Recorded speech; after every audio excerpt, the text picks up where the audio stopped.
Hi everyone. Welcome to our AperoTalk. My name is Yannick Bontings. I'm one of the students at Le Wagon, and I have the honor of interviewing Sébastien Deletaille this evening of Real Impact Analytics. So Sébastien, the first question is a bit to tell us about your background. How did you start out?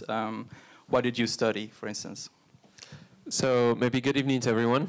Thank you for having me. It's always a privilege when you're an entrepreneur to be able to share what learnings you've had. And so I hope to have lots of learnings that will be valuable for you, that hopefully you won't need to repeat all of my learnings, maybe just some. So Yannick, to your question, what's my background? Basically started at university at Solvay. First part of my career was at McKinsey, where I basically got promoted after 18 months, which is the perfect event to quit. I quit McKinsey because what I already knew is that I was an entrepreneur. I knew that since I was something like 16 years old. I did my mini entreprise. I created the circle of young entrepreneurs of the University of Brussels and was always looking for ideas. When I quit the firm, I basically launched 3 startups, 2 of which you've never heard of for a very good reason, and one that actually managed to grow. And it's Real Impact Analytics. Okay. So can you tell us a bit how the idea of Real Impact Analytics was born? It just wasn't a flash out of the sky, I think. It was clearly not a flash, and I think I was a bit like a lot of you. You know, like, I want to be an entrepreneur. What's your idea? I don't know. So you need to go and look for it. And that's what modern entrepreneurship is very much alike for the moment. Lots of people say, I want to be an entrepreneur. I like kind of the personality trait, what people look like, the aura of an entrepreneur, but they don't necessarily have all of those great ideas. So like all of you, I went hunting for ideas. And so the first startup that I launched was around the flu epidemic. I don't know if you remember that in 2009, the flu epidemic of 2009 was all about how do you avoid contamination. And there were sanitation gels where you could disinfect your hands. So I started to sell that. And then the Germans arrived. And when they had flooded the Belgian market, their sales price was lower than my production price. So that's textbook bankruptcy. Then I was into Web 2.0, looking for online platforms on how to manage, customer care. But the problem with that type of entrepreneurship is that you're trying to do it outside in. You have no clue of what the end users need. You don't know who your clients are, and you just think that that's a very good idea, but you actually are quite unlikely to succeed in that. And so where I succeeded with Real Impact is that I actually built on an asset I had because I had worked with McKinsey. What were my assets? I had a client. Okay, so MTN, the biggest African telecom operator. I had an opportunity. He simply wanted me to do what I did in one country and replicate it into other countries. And he was ready to put money on the table. Okay, so kind of what you need for the genesis of getting feedback. Getting feedback while being paid for collecting that feedback is actually super, super important. And that's the beginning of Real Impact. And maybe just to elaborate one more second, what was that first idea about? My typical client is a telecom operator in emerging markets. And so he can tell me every second how many subscribers he's acquired. He can tell me every minute how much recharges he sold. But in 2009, he couldn't tell me what was sold in Abidjan, what was sold in Yopougon, what was sold in San Pedro or Boaké. And so the solution was a pivot table. Okay, nothing sophisticated. We weren't talking about analytics at the time. It was BI. A pivot table that we were selling for 20,000 euros, and we delivered in 2 weeks. It's a nicely expensive pivot table, right? It's not that complicated to do a pivot table, but we were selling it for 20K, and 20K for a big African telco, it's like, this is the cheapest thing I've ever seen. this is candy. Can I kind of distribute you across my entire telecom group? Because for that budget, I go ahead. And that was the beginning of the journey. We had the client, we had the need, we had the MVP, because a pivot table is an MVP. It's not a product, it's not a service, it's the genesis of something. And from that initial journey, we went from 2 founders today to 120 people. We went from a pivot table to the big data frameworks. If you want, I can drown you with buzzwords, but until you ask, I won't do it. We went from 1 telecom operator to 5 of the 10 biggest telecom operators across emerging markets. And that whole trajectory is typical organic entrepreneurship. Thanks. Can you tell a bit more about the founding team? You mentioned you have 2 other co-founders. Where did you meet them?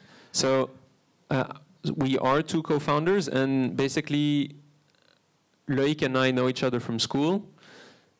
We actually were part of a very big school in Brussels called Saint-Michel, and it was possible in the same year not to know other people. You know, like there were 200 people in 1 year, and so I actually didn't know him from being friends in the same class. We had a common friend, and we kind of really created lots of friendships, Loïc and I. We started university together. And I often say that's actually when I got married to Loïc, because we screamed at each other so much during university collaborations that we had no more energy to scream at each other when we started the company. Having a co-founder is an obvious recommendation, so I'm not going to elaborate on that too much. I was very lucky to find that co-founder in a moment when you don't need to have hesitations about interests, about incentives, about purpose in life.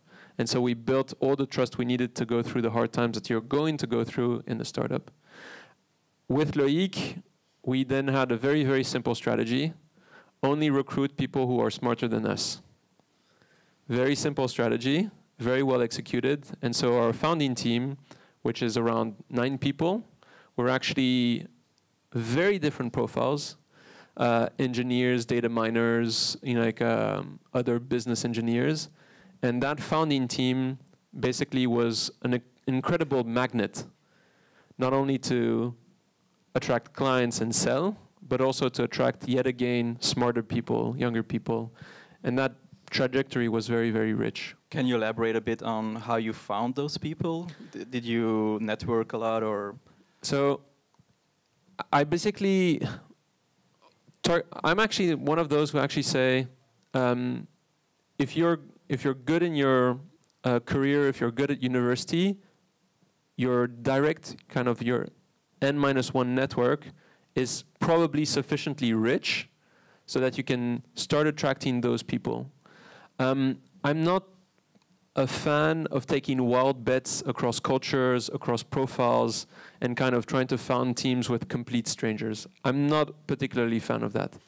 I've recruited 120 people. Well, actually, I recruited probably 180 people and had to see a few of them go and let a few of them go as well.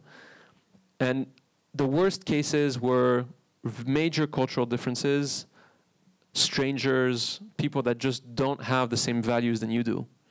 I had people steal from me. I had people, lie to my face and say, "Oh, but you're my best friend. I would never dare to lie to you." Those things are kind of increased or amplified if you don't know who you're starting the company with. And so I generally advise, be very careful of your first choices. They're so determinant for the values of the company and your next steps. Afterwards, go wild and then tap into other pockets of intelligence, other countries, and so on. So I just started recruiting people that were close to me, from the same university, 2 years younger, same age as I was, but different orientation.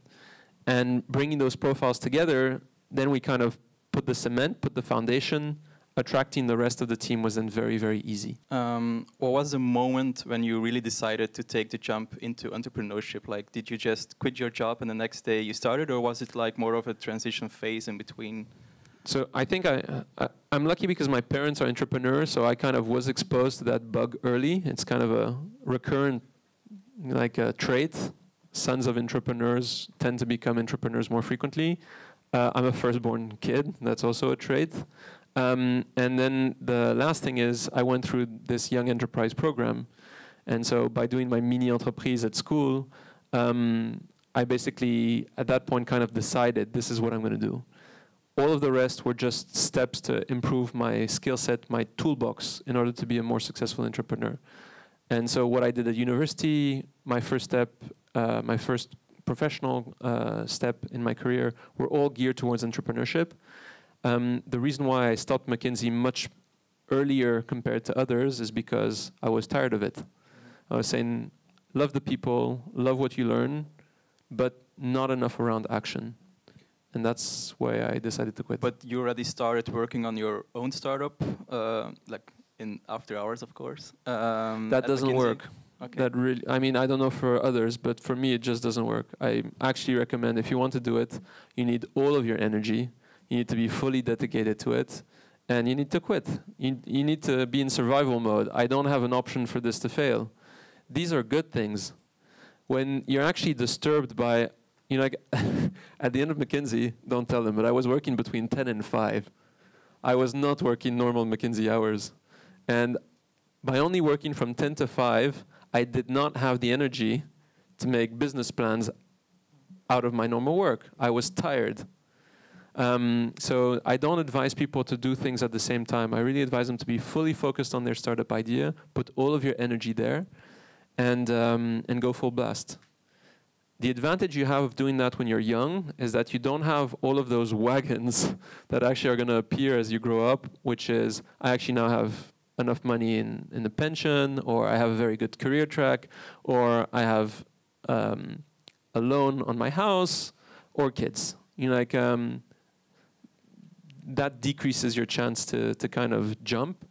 And the advantage of being young without a job is that very quickly your money is going to run out. And that's, once again, the best incentive to find a great idea, the best incentive to get revenue in ASAP, the best incentive to kind of find investors that are going to help you kind of go through those different steps that you need to go through to validate your idea. So then you started Real Impact Analytics. Can you talk a bit more about the company culture? What are your values and what do you do in general? So the way that we did it is that we really looked at what's important for people of our age. We looked at what drives motivation.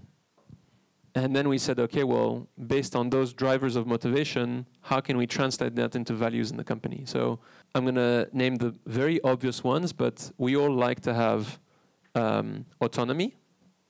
So you want to basically have the possibility to make your own decisions. You like mastery, so being able to learn something to the point where you're an expert. You like to go deep into an expertise. You don't like to just skim on the high level of a topic. And then there's purpose. Is the startup that I'm working for, is the startup I'm founding, is the company I'm working for providing purpose? Is there kind of a higher meaning? And that meaning doesn't need to be social. It doesn't need to be a teddy bear purpose, but there needs to be something big that you want to achieve that's exciting enough for people to say, hell yeah, this is what I want to do. So those, and for all of us, it's pretty much common sense. But then how do you translate that into the culture of your company? And so typically, for example, the first element of our values is we strive for real impact. We made cheesy jokes about our name. But the way that we translate that is we say, look, we actually want our apps, our products, to be used. We want them to have impact. Well, if you say something as cheesy as that, well, then at some point you need to measure it. At some point you need to check those acid tests and put into question how you work. You see, and so from a very basic idea or from a nearly cheesy values item or scary item, you might see how you want to translate that into values and something that can actually be measured or applied in your organization. One of our values is we're all entrepreneurs. And so I'm also a bit different than the average Silicon Valley entrepreneur. I actually expose most of my team members to equity directly. Okay, I expose them to equity. Why? Because we are all entrepreneurs. If we're entrepreneurs, you have ownership. Ownership doesn't need to be total, right? I don't give 100% to each person, wouldn't work. But even if it's partial, you are an owner. Because you're an owner, you're going to use the company's money in a way that's smart for the company. You're not going to spend 5,000 euros on a plane ticket because that does not make sense. We love to make experiments. These are all examples of how we translated our values into something that was very, very important and driving motivation for our team. Maybe one last example is on Friday, we showed our quarterly results. We do that every quarter, and we show everything. We show all of our financials, we show all of our sales, we show our pipeline, we show who's joined, who's left. And every person that joins us, that comes from an external company, says, I have never been exposed to that level of transparency. And for everyone, it's motivating. There's some great figures, and there's some figures that hurt. But because we're transparent about it, because we own those metrics together, we actually want to fix the situation together.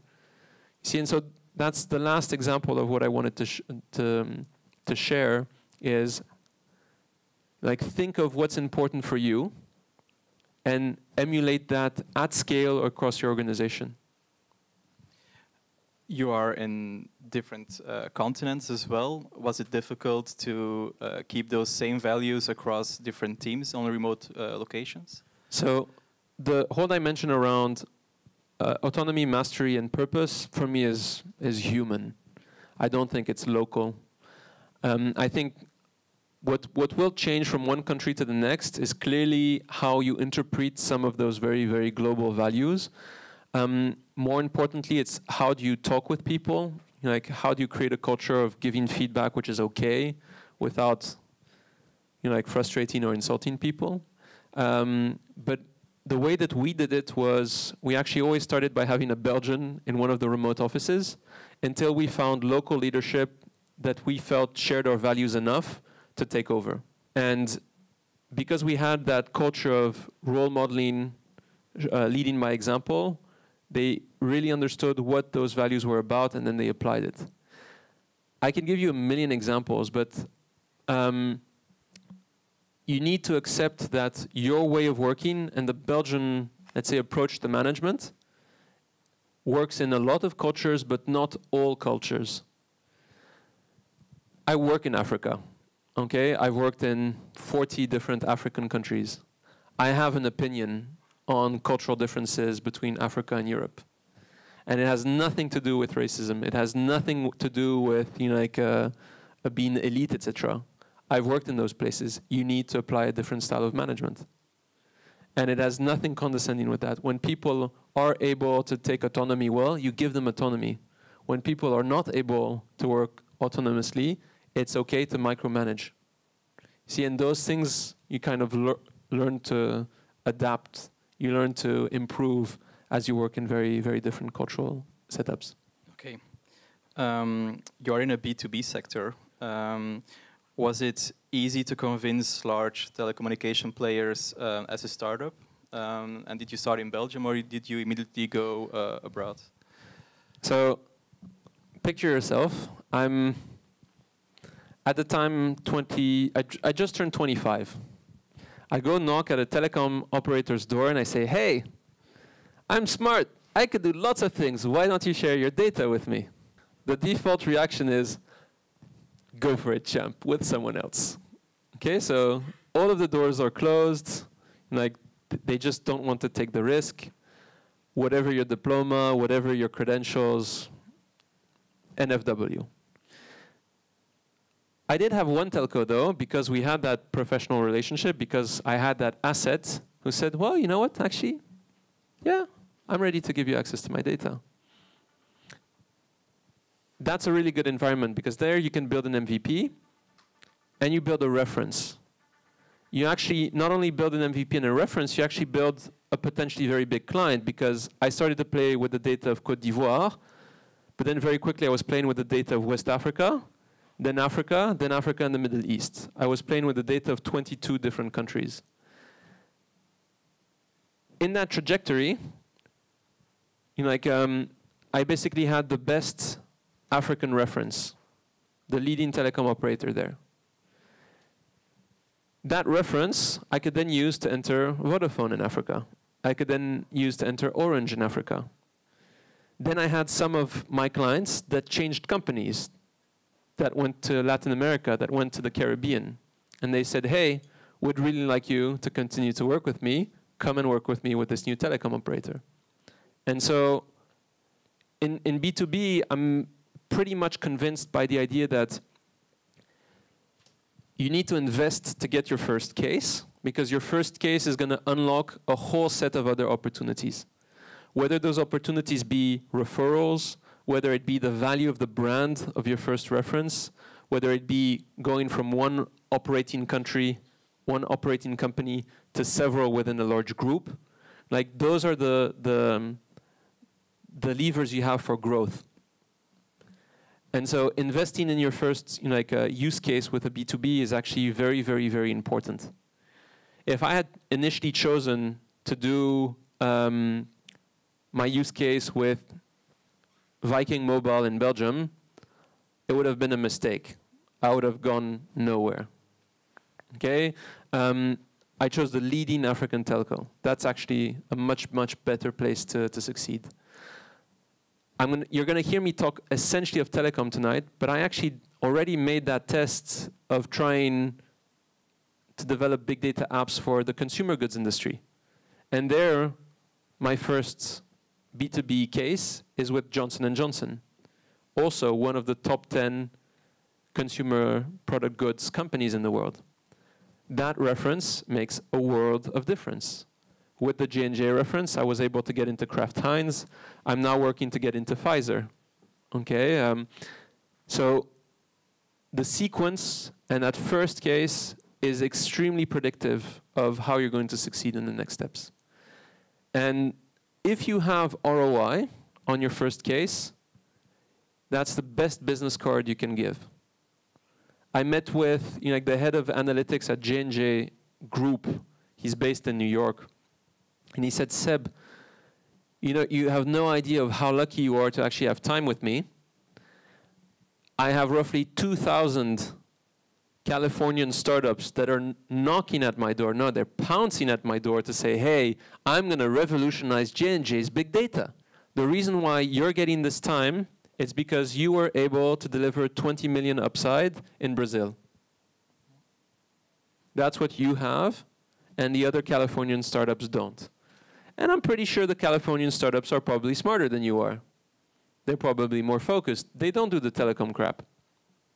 But you have 20 million, so we're going to discuss group rollouts with you. Yeah, okay, that's a good, good strategy. But back to your first customer. Earlier on we were talking and you said you started out from a service model and then transitioned into a product model. How did that transition go? So I'll start by giving you a little bit of insight of what I do concretely, okay? Because for the moment it's still kind of in the clouds. Typically what I do is, so I really focus on the telecom industry only, and I build apps that embed analytics in the day-to-day work of their employees. So that's gibberish. Let me elaborate a bit. What do telecoms currently do? They buy expensive technology that they put in silos. Okay, so they'll buy IBM. They'll buy SAS. They'll buy SAP.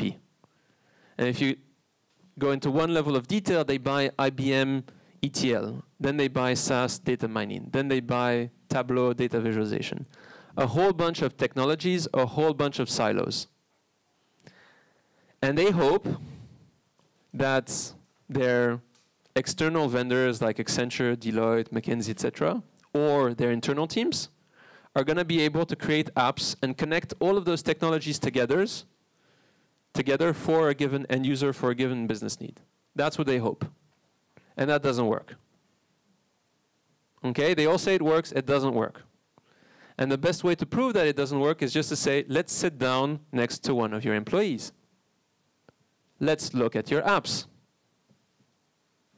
And if you're really rude, you ask them, do you have app usage stats? Because that kills the conversation right away. So the normal way of doing IT doesn't work. No one dares to admit it, and it's kind of a taboo subject. That's what we're trying to change. We're saying, rather than having vertical silos, let's build apps. And so apps, they need to be focused on the persona, the geo-marketing expert, the regional sales manager, the campaigning management manager, a persona. This persona has pains and gains, has day-to-day tasks. And for the key day-to-day tasks, I want one app that's going to go from the data to the action, to the measurement of the impact of the action. That's different. I was demoing last Thursday to the chief commercial officer of Telefonica, and I was showing my apps to him. He said, I've seen 100 big data vendors. Your app approach is very new. I haven't seen that yet. When we're saying it goes from data to action, in my apps, you're directly able to see data quality issues. So if, for example, you're a regional sales manager, and your field sales force has basically forgotten to tag GPS coordinates of his stores, my app tells you and allows you to send a task to that sales force to go and collect those GPS coordinates. If the GPS coordinates were done badly, and so he tagged a point of sale in Wépion that's actually located in Brussels, the app tells you. Why? Because we go from data to action. Okay, we fix all of the loops. We allow you not only to get all of the right data, we enrich it, we allow you to take a really smart decision, and to encode it directly into the app. You can see which decision we're recommending, and you can make that decision or not. And then we see the impact of your decision. So that's concretely what I do. I build apps that embed analytics in the day-to-day work. I'm interested in apps that are used 10, 20, 50 times per day. And because it becomes so essential to the day-to-day work of that person, is that if the app is off, he actually doesn't know how to do his work anymore. Okay, so that's what I do concretely. So that's the product. That's the thing you transitioned into. That's what I transitioned into, and where I started was service. Why? Because, to be honest, I didn't think about it. It's my clients who said, Seb, it's time that you create a company because we're tired of calling you the ex-McKinseys. Why don't you find a company name? Really backed? Yeah, sometimes you need to put a bit more thought into what name you choose for your company because it sticks. It's very, very hard to change. They asked us to create a name. They asked us to create a company. And then we said, well, hey, what's the best way to invoice you? And they said, you know what? I have lots of CapEx. I can have a project with you very, very easily. We just need to agree on a price of a man-day, $1,000. And we're going to agree on the number of man-days, 20. So 20 man-days times $1,000, that's the 20,000 for the pivot table I was talking to you about. And then when we moved from the pivot table into like a larger IT type of custom build, then our budget went from 20K to roughly 100,000 euros. And at that point, I realized those projects don't work because I'm not able to build in continuous development. I can't integrate the feedback that the end users are giving to me. And so when you're in custom build, you have a number of man-days, and the deliverable is this app that's live, period. All of the feedback you're getting from the user, all of the things you've missed in the design, all of the things that are wrong and that you know are wrong in your app, you don't have any more budget to fix that. And so what we were trying to do is to have lots of clients with CapEx so that us, on our side, we were able to do the continuous development, change tech stacks, improve the apps, et cetera, et cetera. That's very complicated. At some point, I said, it's so complicated, I'm tired of this, let me pivot into an app company. I don't want to do services anymore. And when I pivoted into the product company, I had an engineering department to create, I had a product team to create, I needed to recruit tech leads, I needed to recruit QAs, I needed to recruit DevOps. I didn't know what any of that meant. Fortunately, I had people who did. But by going through all of those steps of the pivot, I then realized, well, hey, these guys, they're expensive. So I better get a recurring business model here. Otherwise, this is not going to work. You know, like I'm going to have the recurrent costs, but I'm not going to have the recurrent revenue. And then I started an 18-month journey. I'd actually call it the 18-month crusade of trying to convince my clients that you needed to shift from a CapEx model to an OpEx model. And I haven't finished yet. So the reason why I asked to talk about the pivot from service to product is because that's the one thing I would not do again at Real Impact. Is I would either stay in service or I would directly start in product. You have no idea how costly it is to move from one to the other. It's costly. It's costly because not only do you need to have both models at the same time, in the beginning you have both the service and the product team, so that's really expensive. You have the delay because the clients don't shift into the product model right away. They'll even tell you, hey, I just deployed this, so let me depreciate it for 2 years, and then I'll go into your OpEx model. So you have the delay on the revenue side. And all of the investors you talk to in that process will say, you know what, come back when your pivot is finished. So it's even risky on the investment side. My advice, if you need a bit more time to get your product organization right, take it. But don't get your clients used to service, because if they're used to working in service with you, pivoting them into the product business model, the product commercial model, is going to be really tough. Okay, great insight.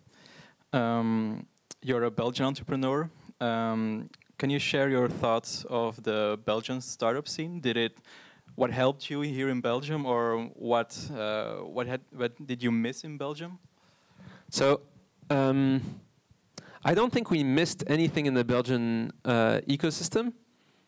I mean, I think probably to date we received something like 2 million euros in public funding, subsidies, 2 million euros, free. And the envelope is bigger than 2 million. There are just not enough people asking for it. By the way, I tried the public funding in Wallonia and in Brussels, and it's better in Brussels because they pay you. The second thing I can tell you about the Belgian ecosystem is that we have crazy talent, really high quality talent, at a fraction of the cost of all of our neighbors, at a fraction of the cost of the main entrepreneurial hubs. And by the way, no one's hunting here. So if you want to have a profile like a DevOps in California, you're like, good luck. They're not available. And if you actually manage to get someone drunk enough to consider you, he'll give you his price tag and you won't be able to afford it. In Belgium, that is actually accessible. So that's really one of the reasons why I'm very fond of this geography. You have all of the funding you need. People who tell you that there's not funding, they're actually not saying something that's accurate. There's all the funding you want. But it's true. Just like every European country, we have an investment approach that's European. That's different from the American approach. Okay? The way that we actually like discount future revenues is different. The multiples we'll set per industry or per type of product is different. The amount of money we'll be ready to put in a given round is different. Okay, and so clearly you should be able to do your math. If you're in one vertical where the multiples, the growth rates, and the investment needs are better reflected in the US, go to the US. But don't be shy, or don't go to the US because you don't think that there's funding in Europe. That's really not accurate. During our fundraising, you might have heard that we just closed a Series A of 12 million. I met something like 50 different like European investors. For the Germans, Belgium is actually a German region. For the French, Belgium is a French region. For the English, Belgium is an English region. So we're always part of their geographical investment criteria, always. So if you're not happy about the Belgian investment scene, I'm happy with the Belgian investment scene. I brought 2 Belgian investors into my capital, but if you're not happy about it, you should be happy with our neighbors, and you fit that geographical criteria. Okay, thanks. One final question. I was looking on your website and I saw this big tab called Data for Good. Can you please talk a bit more about it? So I can freak you out because I work on telecom data, and that's some of your most sensitive data. I know where you are all day long. I know who you call. I know who you text. And I know what you're looking at on the internet. Okay, so if I want to freak you out, I can really go into details and freak you out. Some people use my expertise for intelligence measures, you know, like to fight terrorism. I don't. I basically use it to help the telecom operator give you better experience. Through better experience, they're hoping to extract more value from you. Okay, that's their business model. But I also use that expertise to show that actually that data that we have is incredibly powerful. I mean, incredibly powerful because when I go to Uganda, the city of Kampala has no clue what are the poverty indexes across their city. No clue. They just don't collect that data.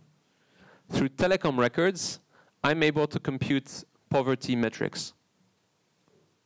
I've learned that. I have algorithms to compute that. Once you have poverty mappings, you're able to be much more targeted in where you want to focus your poverty alleviation programs. Makes sense, right? Do you want to drown that money across all of Kampala, or do you want to focus on certain geographies? Another example. In Kampala, but in Brussels as well, you have mobility issues, right? Huge traffic jams. I don't own a car. I decided to stop that. But maybe some of you do own a car. I don't know how you feel about traffic jams in Brussels. Probably a reason of hair loss. Telecom data collects your location roughly every 5 seconds. We can use that data to actually create mobility maps, predict anomalies in traffic jams, warn police officers that they probably need to go to a given location.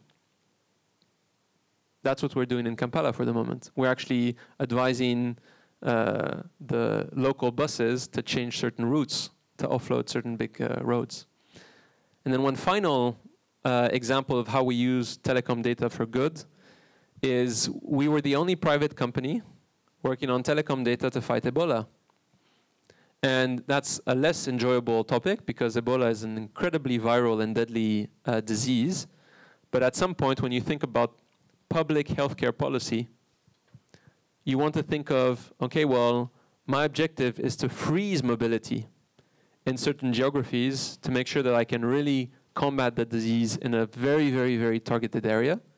So UNICEF, the World Health Organization, their day-to-day decision is, where do I put quarantine zones?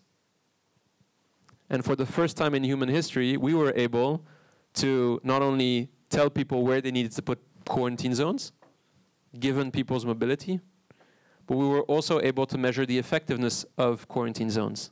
That has never been done in human history. And I'll tell you, the mobility restrictions didn't work. They didn't work. The quarantine zones didn't work. We were only reducing mobility by something like 30%. So that means that there's 70% of people that keep the same mobility, going from contaminated zones to non-contaminated zones. I don't know if you realize how crazy that is. And the first location that people would go to when they didn't respect the quarantine zones was Freetown, the capital of Sierra Leone. That's exactly what you want to avoid in those type of pandemics. You don't want people going to the capital city, to the city that's connected to other countries, to the city that actually has the highest potential for contamination. That's exactly what you want to avoid. Why did I give you all of those examples from poverty? I could have given you hunger. I could have given you other examples of diseases. We work against malaria and stuff like that. It's because telecom data is one of the biggest underutilized assets that we know as civilization. We fight, like these type of apps because I'm always kind of attacked by some people who say, Seb, you're a Nazi, you're a big brother, you're able to analyze this data, etc. Okay, well, sure. My objective is not to be the next person responsible of a genocide. That's not my goal in life. But although that argument is valid, you need to make sure that you have bridges, limitations, that you avoid the bad use cases. How can we make sure that we benefit from the good use cases? And there is a solution to make that work. It is possible to anonymize the data so that it's not used for bad intentions. It is possible to do it in an environment that cannot be hacked. So why don't we think about the solution to make it happen? And where I'm very happy is that we have amazing teams, we have amazing use cases, and now the only thing that we're doing is spreading the word. Spreading the word. And little by little, maybe one day you're going to get an opt-in to say, hey, would you be ready to share your telecom data for it to be used for good purposes? And hopefully you'll be able to say yes. Okay, thanks, Sébastien. That was great. And I heard he's hiring as well, and there's a lot of developers in the room, so check out their website. What type of profiles are you hiring? So we're very much looking for front-end developers for the moment. And all of the descriptions are on my website. It's very clear. And we're doing some fun stuff. So if you like front-end and you're looking to join a startup adventure, I mean, I use startup all the time. People tell me I'm wrong by using that term, but we're very startup in the culture and how we run the organization, even if we're over 100.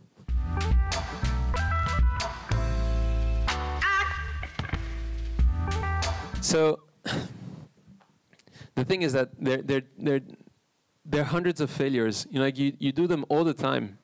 It's very difficult for me to actually name two because there's so many. If you actually tell me, hey, what are your failures in recruitment, I can tell you lots of things. I mean, you have two startups that have failed. It's just they haven't failed. Maybe. No, they failed. I mean, going bankrupt is failure, right? But so there are two different things I want to mention. The first is you realize that what's super important in a founder CEO is that, yes, there's a culture where it's okay to learn. I don't like the term failure. I like the word learning. It's very important in how you shift from one to the other because one is focused on the problem, the other is focused on the solution or what you took away from it. You need to actually give enough trust to your team that at any point, learnings are good and you need to build on them.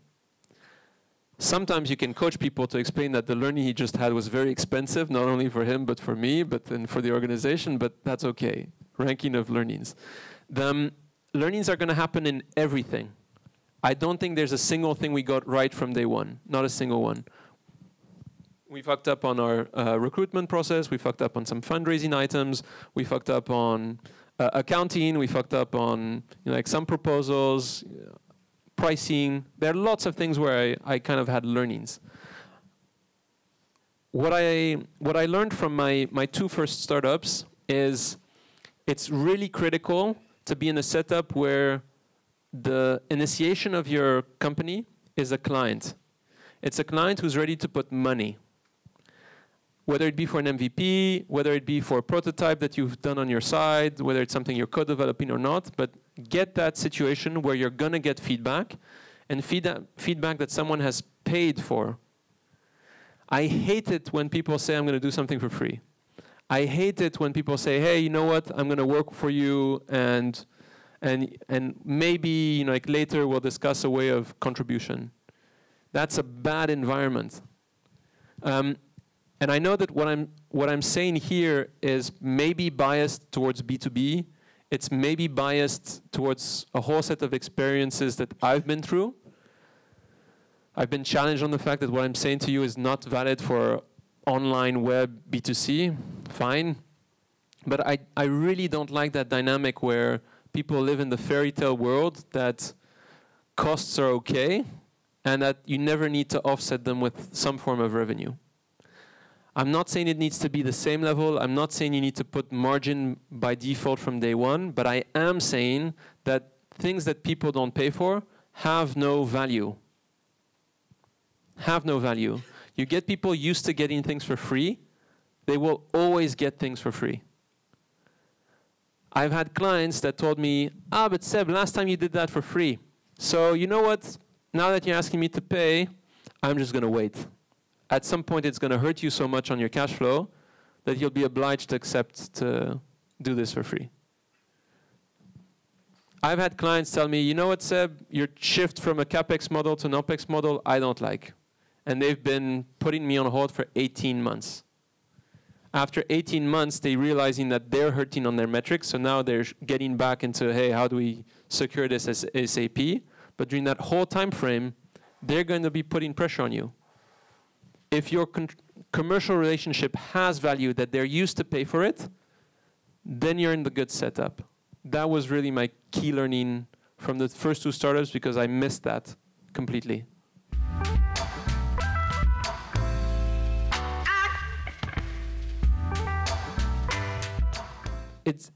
I'm not sure that the solution of stopping the company and starting a new one would have been more successful, for the simple reason is that what have you built? What is your asset when you're at the kind of the moment when you do the pivot? You have a brand, okay? Because even though Real Impact, if you talk to the average telco, he probably has never heard about it. Our clients have heard about it. You know, like they've seen reports, they've seen emails, and so that's an asset. The other asset you have is you have all of these apps, you have all of these teams, you have all of these processes. The final asset is you actually have a P&L with 3 years history where you show revenue growth rate, where you show kind of profit, you show positive EBITDA. You've actually shown that you've been able to create relationships with banks. They lend you money. These are assets.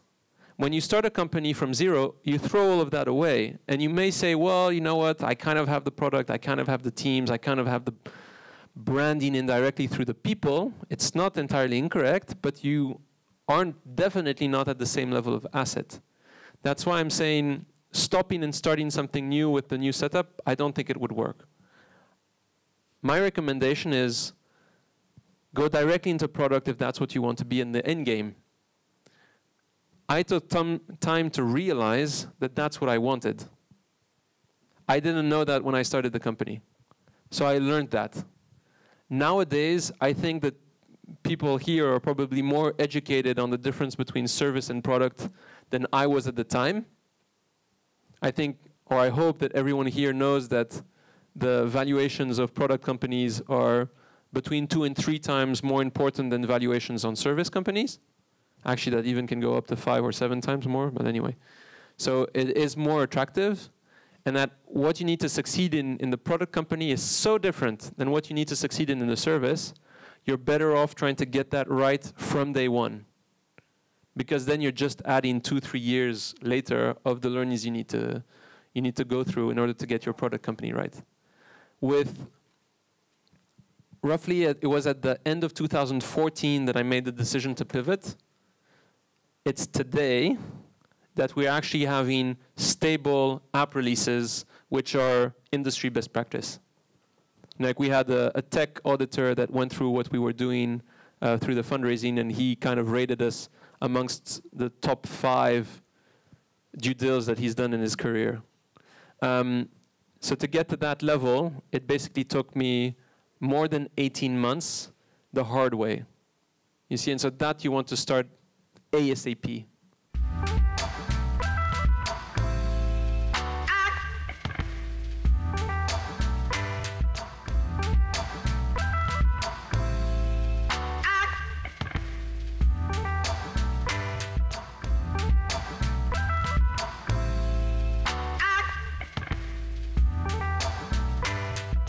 It's really a question of saying, okay, well, what you're doing in service, how can you emulate that in a product journey? It's not a rude word to tell a client, you're actually going to pay license from day one. It's not a rude word to say, hey, client, actually, we're going to start with an MVP. And as we grow and as our roadmap is enriched, as our backlog is enriched with your feedback, you're going to get releases at a certain time frame. But it's a very different discussion to start that way than to say, hey, here's the requirement list. these are the mandates, this is the price tag, and this is what you get. But don't you think there would have been more resistance to play the game of Probably. And by the way, both in service and in product, you need to invest in your first reference. And so if your first reference, you basically say, you know what, I'm taking the bet for a product. I want you as a reference.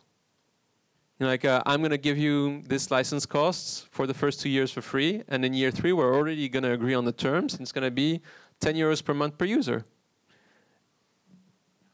But you already agree on what the price will be in 3 years. And by the way, I'm saying 3 years. I could say 6 months. I mean, these are parameters. You determine whatever is right for you and for your clients. But that discussion, you're better off having it from day one because you're directly into the product setup. And because you think of that setup, you're going to ask yourself a crazy amount of questions. Should I price per user? Should I price by volume? Should I price a license? What do I want to achieve? Do I want as many users as possible to use this? Or do I want a series of experts? You see, those questions, actually, they really make a difference. I, for example, made the choice of not pricing per user because my African clients like to hack or share the same unique identifier. They're going to set up the machine on a set up the apps on a virtual machine and then share it with 100 different people and pay only one user. Okay, and so I said I actually don't want to haggle around that.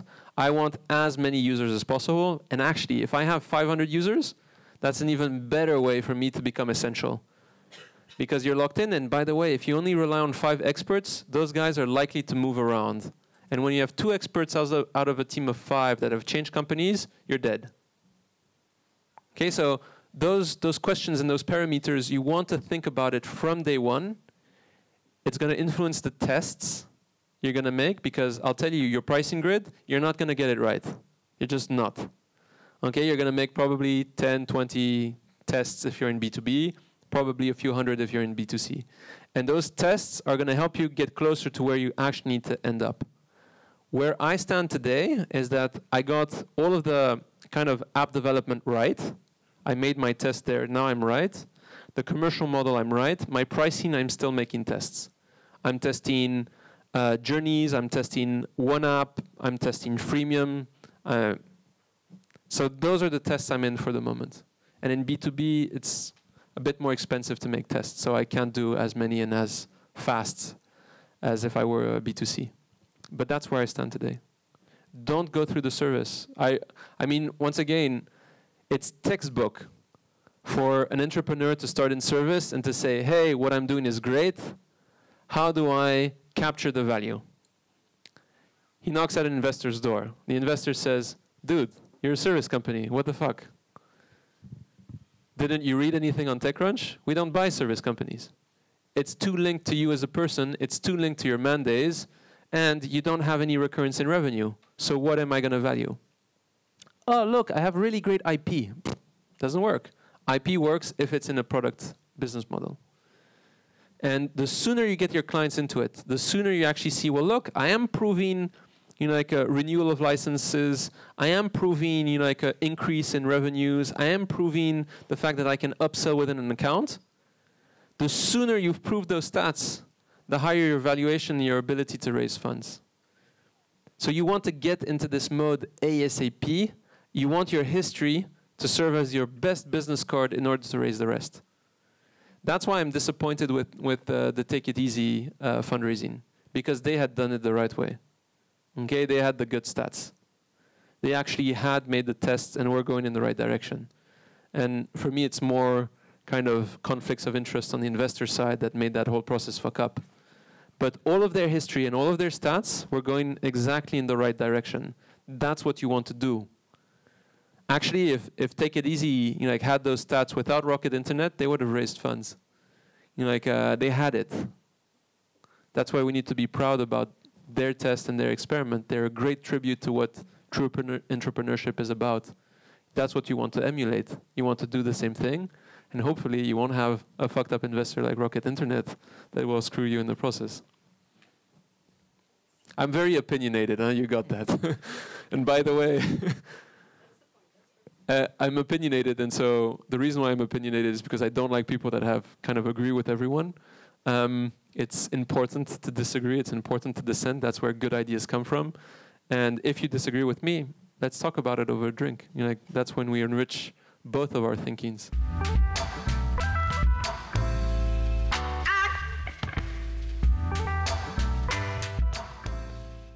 Look, you all have assets. It's bullshit to think that, you know, like, only the people who went to McKinsey have assets. Only the people that went to this school had assets. Only these people that, you know, like, have this, like, nationality have assets. That's BS. You know, I met an amazing entrepreneur. He's from Afghanistan. Okay, and as an Afghani, he made his wealth in light bulbs. And he's richer than you, and he's richer than me in light bulbs in Afghanistan. But he's got assets, and he managed to utilize them well. That's the only reason why entrepreneurs kind of get a better share of the cake. It's because they know what their assets are, and they're very smart of focusing on those assets rather than kind of envying the others. It's true that McKinsey is one of my assets, and I use it like crazy. I use it like crazy. You have no idea. I use McKinsey whenever I can. It buys me the credibility. When I meet a CEO out of the blue, I'll say, I'm ex-McKinsey. I'll say it. Because then I don't need to explain where Solvay Business School is. You know, like, I don't need to explain Belgium. And it's just ticking a box of, you went through that recruitment filter. That's all it says. Huh? It's, don't get me wrong. And it could be BCG, it could be lots of other things. But it buys you the, I went through that recruitment process. People value the recruitment process, hence they value that experience in you. That's all. So I use it for branding. I use it for network. So I'll refer to it. I'll play the McKinsey Mafia. And I would be an idiot not to do it. Because if for ego or for whatever type of reason I were not to use that, I would be losing value for the company. It would be a mistake. But that's my set of assets. What is your set of assets? Everyone has assets. And if you don't have the McKinsey one, and if you don't have the Harvard one, but you want to be part of that Harvard network, you know what? I figured a way to go to every Harvard club without being a Harvard alumni. I figured out a way. I'm sure you can figure out a way too. You get invited by a woman, you know, like a Harvard alumni. You get invited by a host. You get, you know, like, you find this association that, you know, you can get access to the Harvard Club events if you pay 50 euros. Okay, I paid those 50 euros. I paid those 50 euros a few times. And then once you're in those events, you create your opportunities. And in Belgium, I mean, the biggest asset is that you have access to everyone in 2 people. With 2 people, you get access to any Belgian. Hey, come on, huh? That's pretty cool. Belgians love that. You can use that in your asset when you develop your startup. Like my wife wrote an email to me this morning, how do I get access to Eric Domp? 1 contact. Okay, so all of these things you can do, but think of what your assets are, build on that.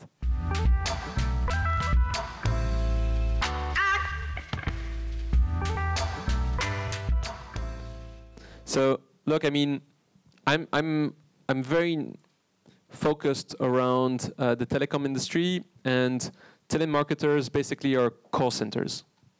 And so call centers are utilized by telecom operators because they get called by people who complain about their bills, that complain about network service, blah, blah, blah. So there's a relationship between the call centers and the telecom operators. And the call centers, which have super similar data than the telecoms, also work for other industries. And so when you're doing campaign management for a telecom operator, it's actually the same need, the same data format, the same type of requirements applied to other industries. And so we're making a test. What you're describing is one of our tests to see if what we're doing in subscriber profiling, targeting, campaign optimization, if what we're doing for telcos can be used for actually the call center's clients. Okay, so this is an example of one of my tests. I call that business development, where I actually look at my assets and I say, well, if I make this tweak Is my product then relevant for that market? That's the test I'm making. So you have information on one of my tests. The same thing happened with the consumer goods. There, I'm using the sales and distribution teams, personas, day-to-day tasks are actually identical between the telecom operator and the consumer goods companies. It's the same people. They make the same choices. They have actually the same distributors. So that's another example of one of my tests. I'm making tests because I'm trying to see with my same product, am I able to increase my addressable market at very, very limited costs? That's what I'm trying to do. If I succeed there, I may redefine my focus from saying, hey, I'm not a telecom vendor, but I may be a campaign management vendor. Okay, so those are tests. That may be how you redefine your value proposition based on how your tests work.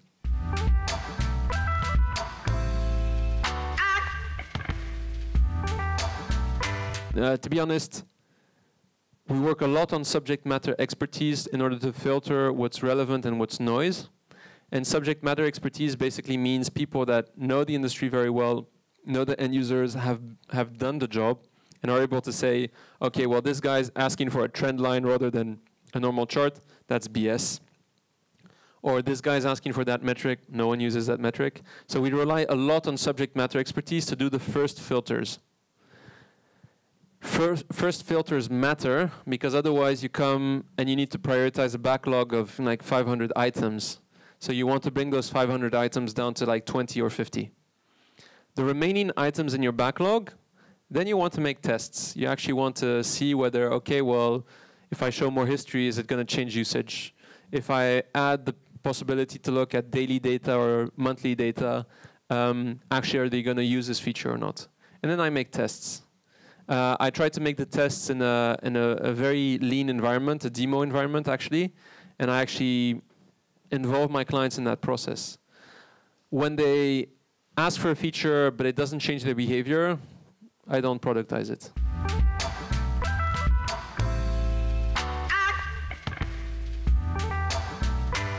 I tell them we made a test, it didn't change anything. And then they're like, ah, okay. The problem with the products is that it's the normal human reaction will be, ah, but you're missing this. And that's actually not relevant. Because when you ask someone, how could we improve this? Their by default is they're going to try and look at all of the different possibilities to say, actually, you didn't put a trend line. And that's because they're happy now because they found a gap. Okay, and they can actually tell you, look, I saw something that you didn't see, you didn't put the trend line. And then we created an app with that trend line. It was not used a single time.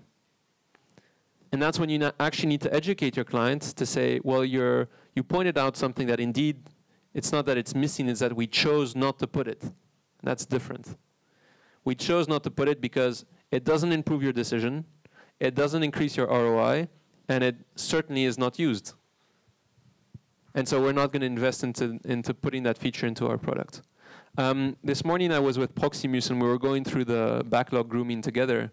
And for example, there was one request on to say, well, the date format is in US format. We want it in European format. That was deprioritized. It's not going to change usage. It's not going to change impact. I can understand that it's annoying. I can understand that people will point that out as an improvement area. But that's not going to be prioritized before I have nothing else to do. Like there are other things that I can do that are going to change the impact, are going to change the usage. I probably should focus on that. It's okay to say no to a client. It's actually okay to educate the client to say, well, what you're pointing out, we've investigated, it doesn't work. We should be focusing on this. Clients like that. They're listened to, you gave them good arguments, you show them another place to focus. You'll have some clients that are going to piss you off until you have the European date format. Generally, those are the clients that you may want to ask a bit less feedback from. Unless, with those silly ideas, they bring really great ideas. In that case, you may want to make some compromises.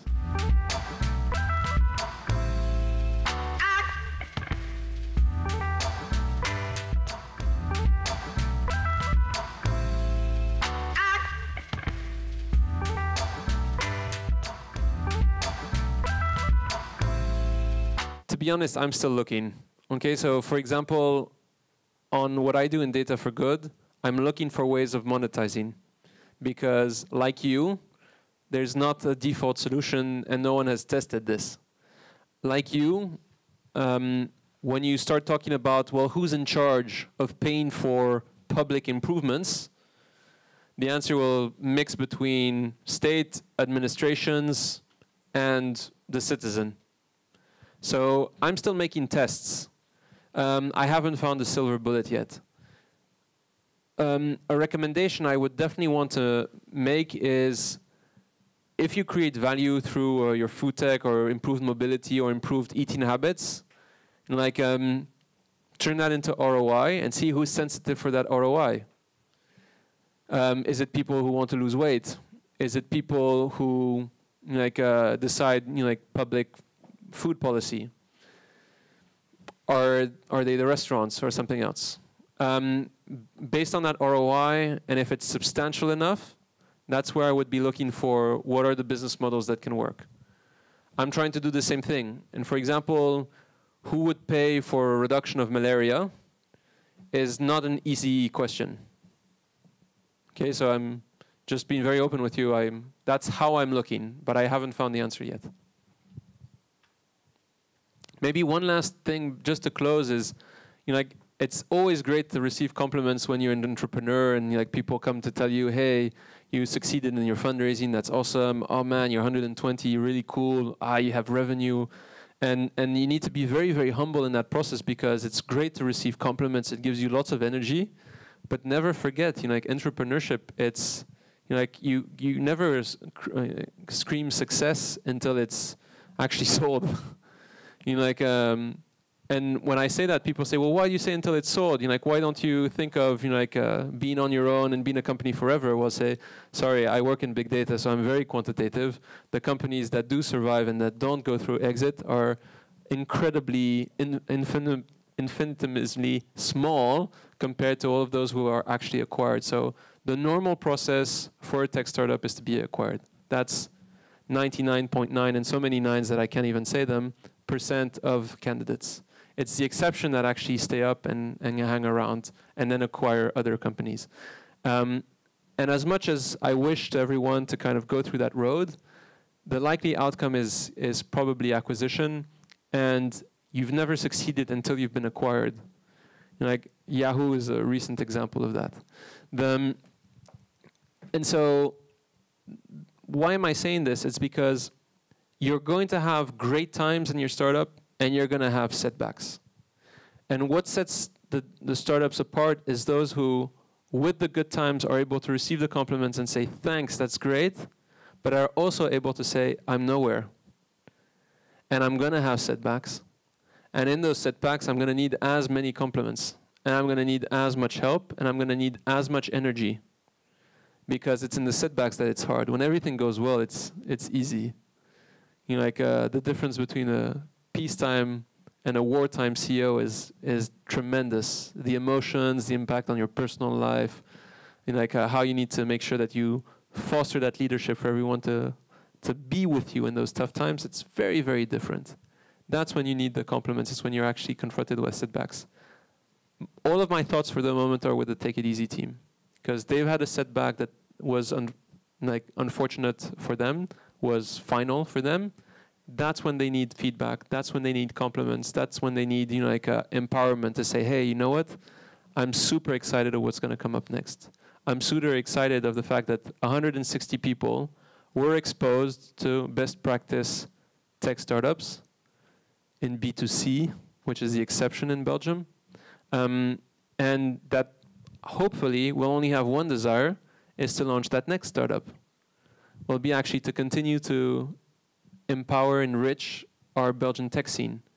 The Belgian tech scene has changed. People now are not scared of becoming entrepreneurs anymore. That was not the case 5 years ago. Now it's all about having the right ideas, launching as many tests as possible. That's great. That's what we need to foster. And hopefully, the majority of you are going to follow that track. Thank you.